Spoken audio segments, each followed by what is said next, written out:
Pemirsa, Presiden Prabowo Subianto merombak Kabinet Merah Putih pasca gejolak politik yang memanas beberapa pekan belakangan ini. 4 menteri dan 1 wakil menteri pun telah diambil sumpahnya, berfokus pada perbaikan kinerja di sejumlah pos-pos kementerian. Mampukah perombakan kabinet kali ini menjawab sejumlah tuntutan masyarakat atas sejumlah kebijakan?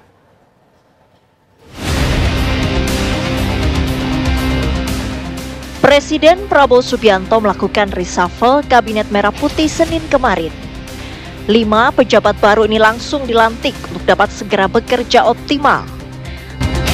Istana menyebut perombakan kabinet didasarkan pada sejumlah evaluasi dan pertimbangan. Selaku kepala negara dan kepala pemerintahan, kita semua paham bahwa beliau memiliki hak prerogatif.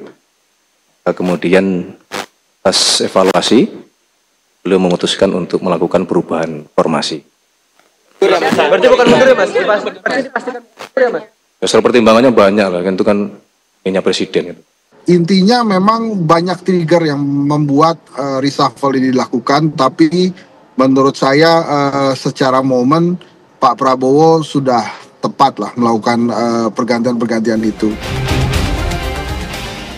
Reshuffle yang dilakukan jelang 1 tahun kepemimpinan Prabowo pun dianggap tepat demi memperbaiki kinerja kabinetnya yang dinilai mendapat rapor merah.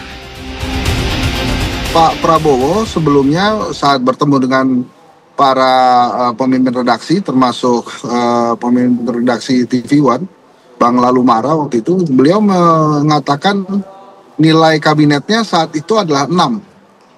Nah, tentunya beliau ingin ada peningkatan terhadap kinerja kabinet, kinerja pemerintahannya. Dalam ilmu sepak bola saja, bila terjadi kebuntuan dalam serangan atau pertahanan, pasti akan ada pergantian pemain. Nah, sama. Bila waktu itu Pak Prabowo menilai kabinetnya adalah 6, maka jelang 1 tahun kabinetnya ini sangat wajar kalau beliau kemudian melakukan perombakan-perombakan. Apalagi memang ada beberapa situasi yang memang sepertinya secara politik mendukung dia untuk melakukan pembenahan-pembenahan atau reshuffle. Lantas, mampukah perombakan kabinet kali ini menjawab beragam tuntutan masyarakat atas sejumlah kebijakan?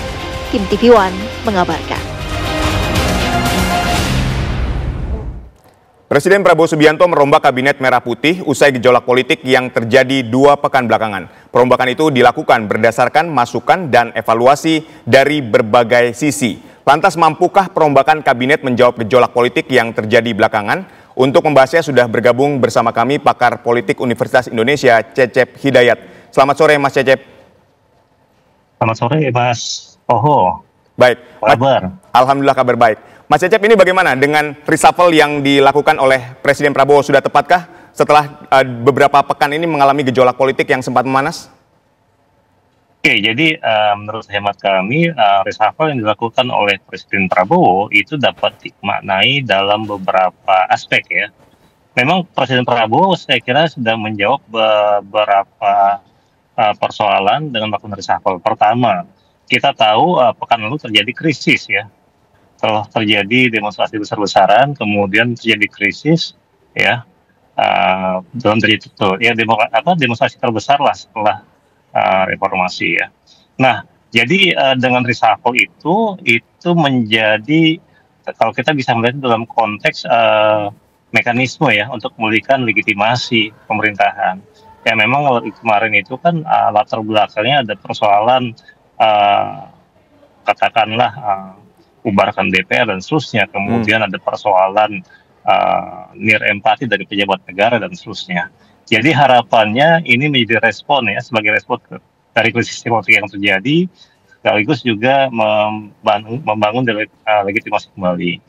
Itu yang pertama. Kemudian yang kedua, saya kira ini juga strategi Prabowo ya, sebagai Presiden Prabowo sebagai kehati-hatian ekonomi dan sinyal politik pada pasar. Ya kita tahu dari beberapa menteri yang direshuffle itu kan Menteri Keuangan, Menko Polhukam ya, kemudian Menteri Koperasi ya, kemudian juga ada yang pembentukan menteri baru. Jadi yang kedua, bagaimana ketika Sri Mulyani diganti, itu kan pasar bereaksi negatif ya. IHSG turun misalnya, atau rupiah melemah dan seterusnya. Investor mungkin khawatir atas komitmen dari fiskal disiplin ya, yang mungkin masih kuat. Jadi di sini sebenarnya Prabowo menawarkan figur baru di Kementerian Ekonomi. Itu yang kedua.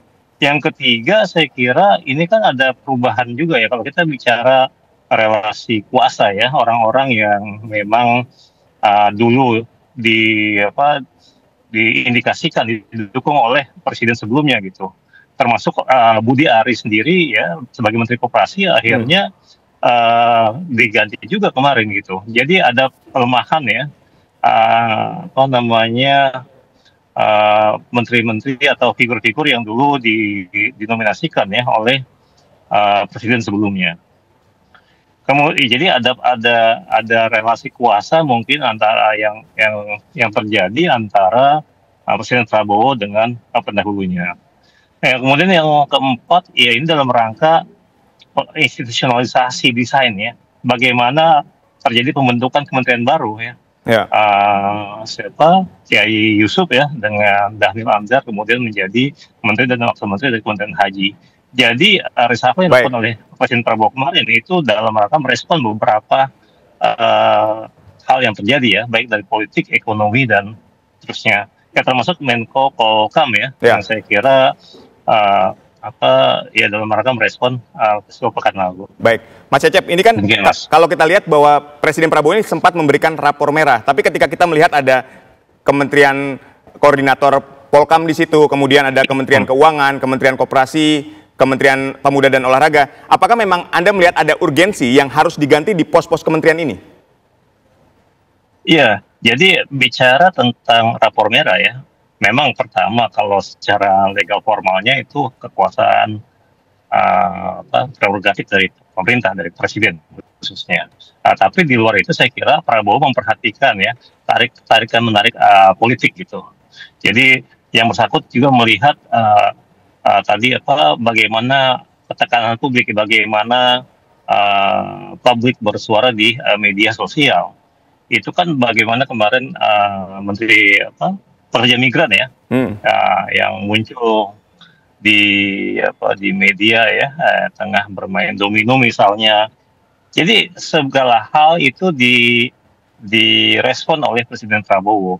Tentu bertahap saya kira ya. Jadi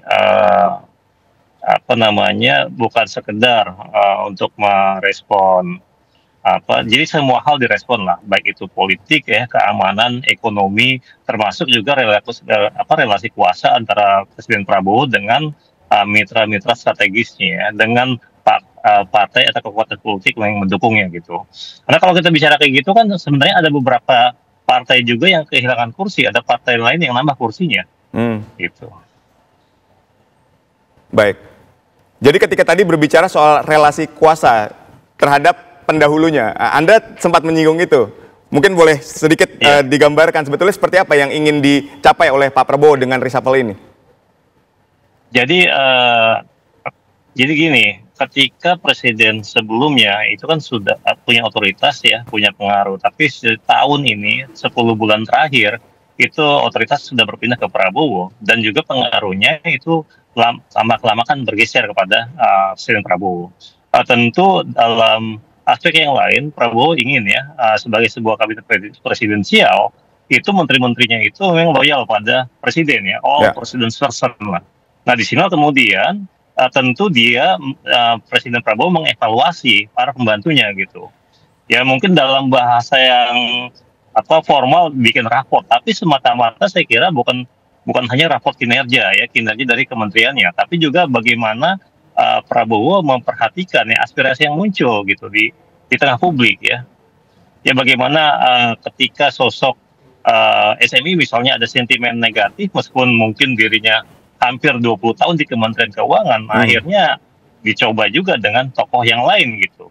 Ya meskipun baru sehari juga muncul juga blunder ya, baik dirinya ataupun dari anaknya misalnya. Atau misalnya variabel yang dulunya pendukung die hard dari presiden sebelumnya, relawan dari presiden sebelumnya yang kemudian dapat ternyata berhenti juga ketika muncul sebelumnya kasus spidol, atau Menteri Pemuda Olahraga yang itu nanti mungkin penggantinya dari partai yang sama. Jadi tetap kalkulasi politik dilakukan oleh Presiden Prabowo ya. Bagaimana tentu karena kalau Presiden Prabowo tidak memperhatikan ya kalkulasi politik ya, ini bisa berbahaya juga buat dirinya. Tentu sebagai seorang presiden dia ingin pemerintahnya stabil ya, dapat dukungan mayoritas ya dari para pendukung. Baik, ya. Mas Cecep, ini berbicara soal kalkulasi politik, ada partai yang akan kehilangan pos kementerian, jatah pos kementerian, kemudian ada partai juga yang mungkin akan mendapatkan pos menteri baru. Ini pengaruhnya terhadap pemerintahan Prabowo mungkin dapat dijabarkan, Mas? Ya, kalau misalnya ada partai yang akan berkurang, tentu harus ada konsekuensinya ya. Dukungannya bisa tidak penuh lagi kepada Presiden Prabowo sebenarnya. Tapi nanti kita lihat nih, SMI mungkin dari profesional ya, penggantinya mungkin dari profesional. Nah, Polkam ini masih belum ya, meskipun katanya dengar ada dari Menhan yang kemudian menjadi ad interim gitu ya. Dan itu belum kita ketahui, atau yang dari PKB misalnya ya, meskipun PKB sendiri yang sekarang ya, menteri yang sebelum ini yang direktur reshuffle ini kan berbeda arus politiknya dengan ketum PKB-nya sendiri gitu ya, atau misalnya yang lain lah ya, seperti Menpora, Bahlil yang menyinggung bahwa Menpora harus dari Golkar lagi tuh, Mas Cecep. Golkar lagi, iya benar ya, ini kan dalam rangka agar dukungan tetap solid gitu ya. Kalau Juri kan dari Gerindra nih. Memang si Budi Aris sendiri kan itu nggak ketahuan ya, belum tahu lah, dulu kan dia Prabowo, makanya sama Prabowo di testing, ditanya kan lagi gitu ya, milih kamu PSI atau Gerindra gitu ya. Tapi dia bilang tegak lurus sama presiden gitu. Baik, lalu mampukah reshuffle ini menjawab sejumlah tuntutan masyarakat atas kinerja pemerintahan Prabowo? Ya, kita belum bisa melihatnya sebenarnya ya. Ekonomi tentu ini jadi tantangan berat juga buat menteri yang baru ya. Tapi ya oke, kalau memang itu dipilihan Presiden Prabowo, kasih kesempatan dulu, kita bisa review lagi. Jadi belum semua tuntutan saya kira terpenuhi oleh reshuffle ini. Dan saya kira akan bertahap dilakukan oleh Presiden Prabowo ya. Poinnya adalah reshuffle ini itu berusaha mencari jawaban dari berbagai tuntutan. Sebagian mungkin terpenuhi, tapi yang lain nggak juga. Ya seperti misalnya Kementerian Haji dan Umroh itu harapannya nanti bisa menjadi penyelenggara ya kegiatan haji umroh, sehingga ya kasus-kasus ya seperti korupsi dan seterusnya dari yang sebelumnya pernah dilakukan, yang pernah terjadi, itu bisa dikurangi lah, atau bahkan ditiadakan gitu. Nah, ini jadi beberapa aspek ya, Mas. Oh ya, politiknya ada, ekonominya ada, akomodasi kelompoknya yang lain juga ada ya, kemudian melihat desakan publik juga ada. Ya, ini kan yang menarik jadi adalah multifaktor sih. Mas Cecep, ini kan yang menarik ketika Presiden melakukan reshuffle, misalnya kita ambil Menteri Pemuda dan Olahraga, tapi belum menyiapkan gantinya. Kemudian ada Menko Polkam diambil ad interim dari Menteri Pertahanan. Kenapa dilakukan? Apakah ini hal yang lumrah? Kenapa tidak disiapkan dulu penggantinya, baru kemudian di reshuffle? Saya kira sudah disiapkan, Miss. Mungkin karena ini kan posisi yang bersangkutan, yang calon menteri baru mungkin tidak ada di kota yang sama ya. Mungkin lagi di luar kota. Ya misalnya kan beda-beda ya, kayak siapa Menpora sebelumnya, Dito itu diinfokan pagi-paginya gitu ya. Kemudian Menpop Ari kan lagi di DPR, dia bilang nggak tahu saya info itu misalnya. Tapi pada saat bersamaan Juri yang akan jadi Menko itu ditelepon ya oleh istana untuk bersiap-siap jam 3 sore gitu. Jadi memang treatmentnya mungkin berbeda-beda ya, tiap orang dilakukan oleh istana. Tapi saya kira sudah dipersiapkan, tapi calonnya kebetulan tidak ada di Jakarta, bisa jadi seperti itu. Saya kira Prabowo sebagai seorang pemimpin strategik ya, dia sudah mempersiapkan lah orang-orang yang akan membantunya gitu. Baik, ini kan setiap pos kementerian ini punya PR besar ya, yang di reshuffle ini mempunyai PR besar yang harus dibuktikan. Menurut Anda bagaimana cara yang dapat dilakukan untuk dapat meyakinkan kepada publik bahwa apa yang menjadi pilihan dari Presiden Prabowo ini sudah tepat? Oke, jadi tentu saja pejabat-pejabat yang baru diangkat ya, yang baru ditunjuk oleh Presiden itu mampu perform ya di hadapan publik. Misalnya apa? Ya mereka tahu ada persoalan masalah ekonomi di Indonesia ya, ekonomi yang tidak baik-baik saja, kemudian bagaimana kebijakan yang SMI yang sebelumnya banyak disorot oleh publik, pajakan dan seterusnya, masalah efisiensi dan seterusnya, itu harus dijawab dan harus berbagai kebijakan tersebut harus sampai ke publik, itu harus terdisosialisasi, terdiseminasi dengan baik kepada publik, sehingga publik memberikan dukungan, sehingga publik bersikap positif terhadap kebijakan yang akan dikeluarkan oleh menteri-menteri baru ini gitu. Baik. Itu untuk konteks ekonomi. Nah, untuk konteks Polka misalnya, ini kan Menko ini bukan bukan pengambil kebijakan yang teknis langsung ya, tapi menjadi koordinator dari beberapa kementerian. Nah, harapannya mengoptimalisasi dari fungsi koordinator gitu, dari kementerian yang ada di bawahnya. Atau Menkop ini kan dengan Kopdes yang sudah mulai akan running ya, akan berjalan ya, ini harus menjadi, ini kan salah satu program unggulan ya dari Presiden Prabowo. Tentu Menkop yang baru harus bisa mempersiapkan ya, jangan sampai Kopdes ini ya tidak bermanfaat buat masyarakat kebanyakan gitu. Jadi tantangan-tantangan itu yang harus dijawab oleh menteri ya, sebagai pengambil kebijakan turunan dari program Presiden Prabowo. Baik, terima kasih Cecep Hidayat, pakar politik Universitas Indonesia telah berdialog bersama kami. Sehat dan sukses selalu untuk Anda. Mas.